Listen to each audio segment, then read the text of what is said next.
Good morning, student. I am the biology teacher of Blooming Rose Academy, and today we will start biology chapter, second chapter of 9th class, cell, the basic unit of life. Friends,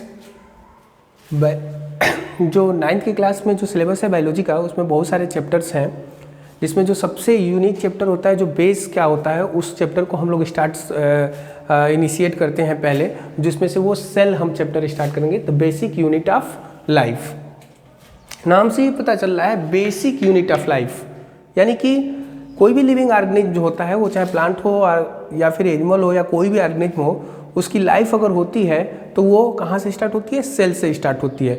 तो हम लोग क्या नाम है, cell बहुत ही एक lengthy chapter है, उसको डिटेल करके हम लोग धीरे धीरे पढ़ेंगे। सबसे पहले आज हम एक क्या नाम है बेसिक चीज़ें आपको देते हैं जो आपके सिलेबस में है। वो है क्या? सबसे पहले बात आती है कि सेल क्या होता है। तो cell is the fundamental structural and functional unit of life. हर एक पॉइंट को जहाँ जहाँ आप पढ़ोगे वहाँ से एक एक क्वेश्चन उठते जाएगा, मैं आपको बताते भी जाऊँगा। उस पॉइंट को बस आप क्या करो, पॉइंट आउट करते जाना। सेल जो है पहला जो टॉपिक है, उसमें cell the basic unit of life ये चैप्टर का नाम है। उसमें सबसे पहला जो डेफिनेशन हमको पढ़ना रहता है वो होता है सेल। तो क्या होता है cell? Cell is the fundamental structural and functional unit of life. इस पूरे डिफिनीशन में दो ही वर्ड है ही है। एक वर्ड जो है वो क्या है? स्ट्रक्चरल, और दूसरा जो वर्ड है फंक्शनल यूनिट ऑफ लाइफ। तो इसीलिए पूछता है, ये क्वेश्चन एराइज होता है कि why we call the cell is the structural and functional unit of life. क्यों हम कहते हैं सेल को कि वो लाइफ का जो है वो स्ट्रक्चरल और फंक्शनल यूनिट ऑफ लाइफ है? क्यों कहते हैं?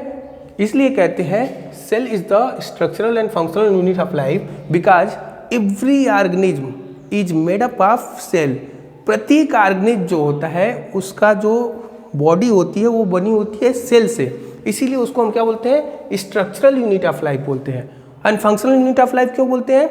और जो भी फंक्शन उसके बॉडी में क्या होते हैं, परफॉर्म होते हैं उसके लाइफ को जीने के लिए, वो सारे के सारे सेल के द्वारा ही परफॉर्म किए जाते हैं। इसीलिए we call the cell is the structural functional of unit because every organism is made up of cell and all the function carried out inside the cell inside the body is carried out by the cell, so we call the structural and functional unit of life। इसीलिए हम बोलते हैं एकदम सामान्य सी भाषा में, इसको ज़्यादा ही क्या नाम है ब्रॉड करने की ज़रूरत नहीं है। सिंपल सी भाषा में आपको दो वर्ड याद रखने हैं। सेल को हम क्या बोलते हैं? स्ट्रक्चरल और functional of unit of life बोलते हैं, क्योंकि किसी भी ऑर्गेनिज्म का जो शरीर होता है, बॉडी जो होती है वो सेल से बनी होती है, और शरीर में जो भी फंक्शन होते हैं वो भी सेल के द्वारा ही क्या होते हैं? परफॉर्म होते हैं। इसलिए हम स्ट्रक्चरल और फंक्शनल यूनिट ऑफ लाइफ बोलते हैं।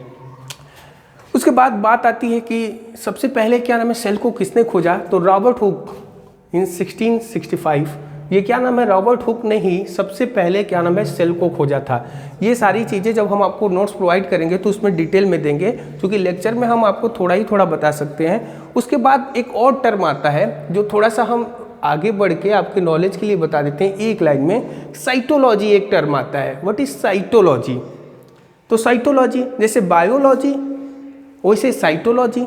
तो साइटोलॉजी क्या होता है? ब्रांच ऑफ साइंस, विज्ञान की एक शाखा है which deals with the study of structure function of cell, form of cell. यानी कि जो कोशिका होती है, जो सेल होता है, वो कैसा है, उसका स्ट्रक्चर कैसा है, उसका फॉर्म कैसा है, उसका फंक्शन कैसा है, इसकी स्टडी हम जिस ब्रांच में करते हैं उसी को हम क्या बोलते हैं? साइटोलॉजी के नाम से जाते हैं। यानी कि cytology is the branch of science which deals with the study of form function shape of cell. अब बात आती है जो इसके बाद जो सबसे इम्पोर्टेंट है, आपके सिलेबस में भी है और क्या नाम है आपसे जो पूछा जाता है वो सबसे ज़्यादा इम्पोर्टेंट यहाँ का अभी तक इस चीज़ में, वो है सेल थियरी क्या है। सेल से रिलेटेड बहुत सारी थियरी आई, लेकिन जो सबसे इम्पोर्टेंट थियरी जो दिया गया था वो स्लाइडेन एंड स्वान ने दिया था। इसीलिए स्लाइडेन एंड स्वान को ही सेल थियरी के नाम से जानते हैं। Schleiden and Schwann propose a theory known as cell theory in 1839। इसके जो सेल थियरी थी बहुत ही ब्रॉड थी, मगर उसमें जो मेन बेसिक पॉइंट्स निकल के आए थे वो आपको याद रखने में बहुत ज़्यादा इंपॉर्टेंट है। उसमें क्या है? पहला जो सेल थियरी जो बोलती है वो बोलती है all living organism are made up of cell and their product. कोई भी ऑर्गेनिज्म, चाहे वो प्लांट हो, चाहे वो एनिमल हो, चाहे वो लिविंग ऑर्गेनिज्म कोई भी होगा, उसकी बॉडी सेल से ही बनी होगी। इसी को बोला जाता है all living organism are made up of cell and their product. दूसरा जो पॉइंट है वो क्या है, all cell are basically like in their chemistry and physiology.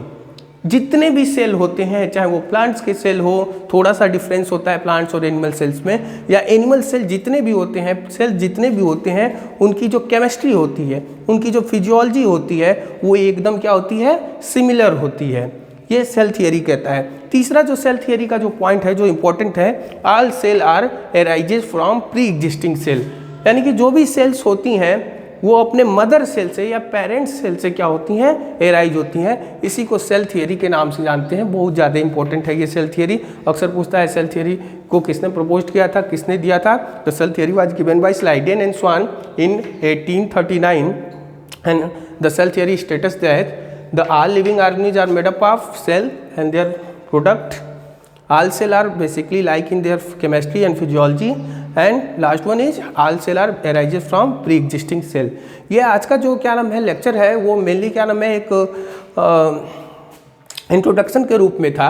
इसमें जो ये क्या नाम है बहुत ही लंबा चैप्टर जाएगा। ये सेल के क्या नाम है अभी हम लोग स्टार्ट किए हैं। जो नेक्स्ट लेक्चर होगा उसमें हम लोग पढ़ेंगे प्रोकैरियोटिक सेल, यूकैरियोटिक सेल, उसमें हम लोग प्लांट सेल और एनिमल सेल्स के बारे में पढ़ेंगे। तो बेटा ये आप लोग पढ़ते जाओ थोड़ा थोड़ा, और क्या नाम है जो भी क्वेश्चन हो वो आप क्या नाम है कमेंट बॉक्स में करके भेज सकते हो। Thank you.